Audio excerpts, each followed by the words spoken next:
Hello, welcome back to the channel, it's JP here. Now in today's video I'm going to be looking ahead towards Porto versus Rangers tonight. So let's just get straight into this video. So yeah, it's Porto versus Rangers Europa League match day 3. It's 5:55 kickoff, that's correct this time, I did check. The match will be played in Porto's home ground. After 3 times of trying to pronounce it, I can't really do it, so I'm just going to say it's Porto's home ground. It's going to be available on BT Sport 3, and if you're outside the UK, on Rangers TV as well. I suggest if you can get Rangers TV, do that, because obviously the commentary is a lot better. Look at Porto, they're a big side in Europe. Obviously, I think they're probably, could argue this, but they're probably the biggest named side that we've played under Gerrard. You look at teams like Feyenoord, Villarreal, they're obviously big teams as well, and Porto's right up there, and they're probably one of the bigger teams as well.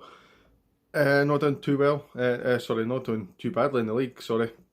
They've only lost 1 in 7 games. They're joint second, just 1 point off the top.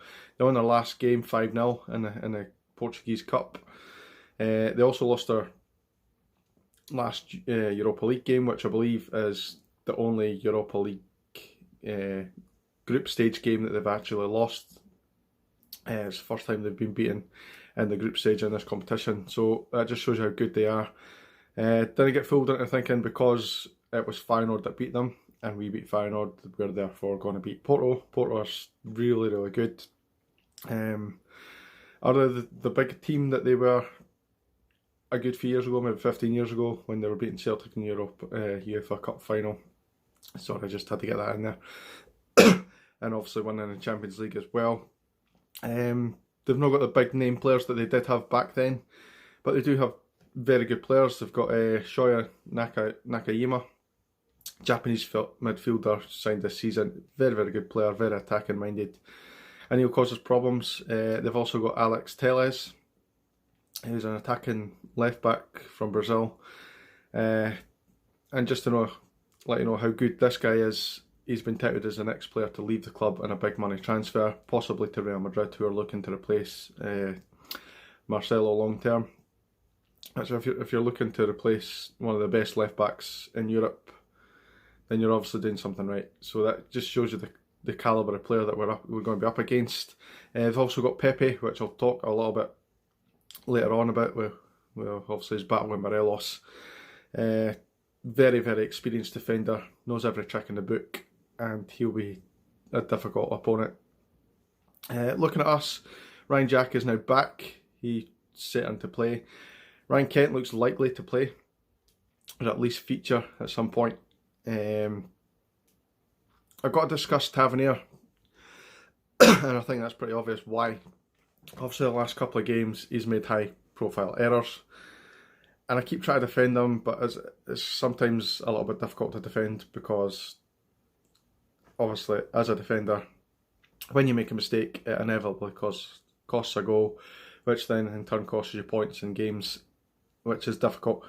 I still think Tav's a good player, and I think he's one of our more creative players, and when he's on song, he's probably one of our most important players. That is undeniable fact. You can't argue against that, but you can argue that he's been playing poorly recently. He's just not got the confidence, and this is one thing I've kind of noticed about Tav. See, when Tav makes a mistake, he tries so hard to kind of rectify it and make amends for it, and I think he just comes off as maybe trying too hard, and just stuff doesn't quite work for him. But see, when Rangers are like 2-3 up in a games, particularly Ibrox, he gets some sort of a little spring in his step. And I've noticed this, like when he's taking the ball from either McGregor or Goldson or something, he does this little flick where he lets it run through his body, flicks it from his right foot to his left foot, and then kind of drives forward a little bit. And it just shows the confidence that he's got when he's playing that way. I haven't seen that for a good few games now. To suggest dropping him, I just didn't understand. I didn't know who you play there. Flanagan, possibly, but then again, Flanagan hasn't played really that well at right back. He could play poster there, but he just doesn't have that attacking threat, but he will give you that defensive stability that we need.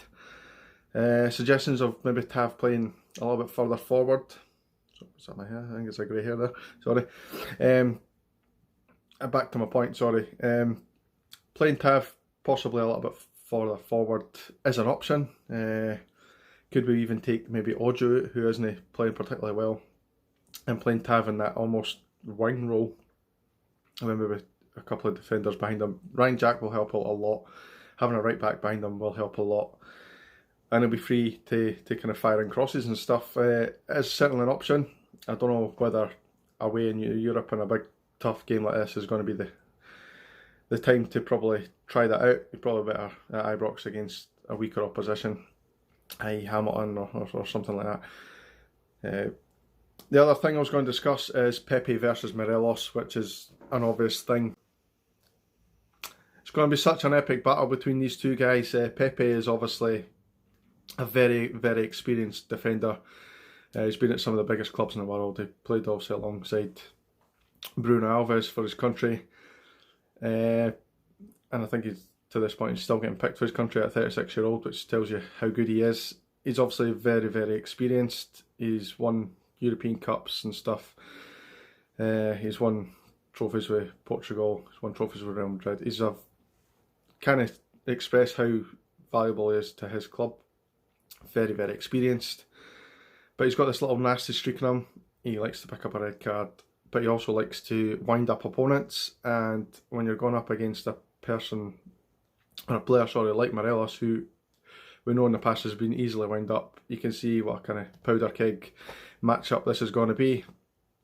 And saying that, Morelos obviously does get wound up very easily, but he's got in his locker just to kind of block that out and play his game the way he wants to play, which is what he's done for most of the season, to be honest. Obviously last season he had his demons and his problems. Seems to have, and I touch wood when I say this, seems to have got over that recently, so I'm hoping that's the case. And it might even be the case that Morelos gets into Pepe's head and Pepe gets himself sent off. That would obviously shoot us down to the ground. Obviously put your comments down below what you think of this matchup between Pepe and Morelos. Tell me what you guys think of what the lineup you think are going to be. And the next thing is to talk about the match prediction.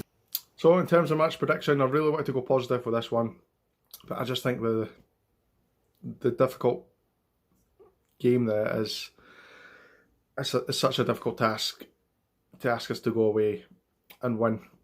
I'm going to go for 1-1. I'm going to go for Morelos to score, and obviously all that is dependent on whether Morelos handles Pepe in the right way. I believe he can. Obviously every now and again Steven Gerrard takes Morelos out and puts in Defoe, which is a good replacement for this game. However, I think Morelos has to play. He's a big presence going forward. He's got the movement to kind of pull defenders away. Jermaine Defoe, very clever player. His movement is in a different way, and he kind of just finds little pockets of space, gets into them, and obviously a very good striker, good finisher, and will get you goals. But I think Morelos in this game, particularly against Pepe, we're going to need strength up front, and we're going to have to kind of bully the defenders a little bit, and I think Morelos has got that streak in him, whereas I just don't think Defoe has.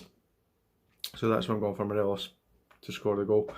Let me know what you think down below. I'm just going to wrap this one up quickly, guys. Thank you very much for watching. I feel like I've been talking for ages, and with this being the game that is, it's such a big game, we could talk forever and ever on this game alone. Thank you very much for watching. If you're new to the channel, please subscribe. Thank you very much to the people who have already subscribed in the last few weeks. Let's keep this momentum going, try and get that 200 mark that I'm looking for. And thank you very much, and I'll see you in the next video. Cheers, guys.